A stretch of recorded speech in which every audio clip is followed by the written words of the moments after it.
और वहीं दिल्ली में मौजूद यूक्रेन के सिफारतखाने के बाहर अमन का पैगाम देने वाले पोस्टर चिपका किए गए। यहाँ लोग रूसी फौज के हमले में हलाक हुए यूक्रेन के आम शहरियों और फौजी एहलकारों को खिराज अकीदत पेश करने के लिए जमा हो रहे हैं। वाज़ेह है कि रूसी हमले में सैकड़ों आम शहरी हलाक हुए हैं। महलवकीन में खवातीन और बच्चे भी शामिल हैं।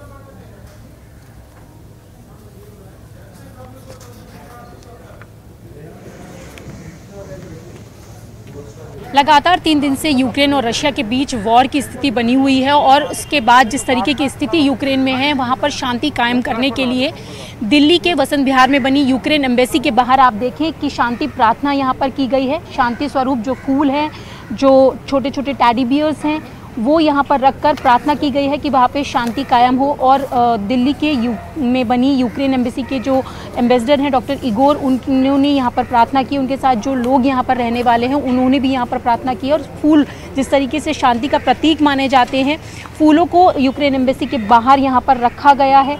शांति कायम करने के लिए लगातार यहाँ पर लोगों के द्वारा प्रार्थना की जा रही है। और जिस तरीके का अग्रेशन इन दिनों रशियन की तरफ से यूक्रेन में देखने के लिए मिल रहा है, उसको रोकने के लिए भी यहाँ पर #स्टॉप रशियन एग्रेशन के पोस्टर्स लगाए गए हैं।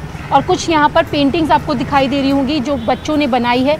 और यूक्रेन में युद्ध शुरू होने से पहले ये पेंटिंग्स यहाँ पर रहने वाले बच्चों ने बनाई थी। उन पेंटिंग्स को भी यहाँ पर लगाया गया है और अपील की गई है कि प्लीज़ स्टॉप वॉर।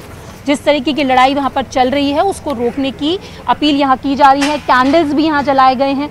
जो लोग यहाँ पर रहते हैं उनके द्वारा यहाँ कैंडल्स जलाए गए हैं।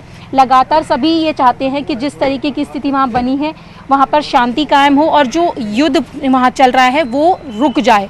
और जिस तरीके से भारत सरकार की तरफ से भी एडवाइजरी जारी की गई है कि यूक्रेन में जो रहने वाले लोग हैं वो भारतीय दूतावास के संपर्क में रहें और उसके बाद ही कुछ कदम वहां पर उठाएं।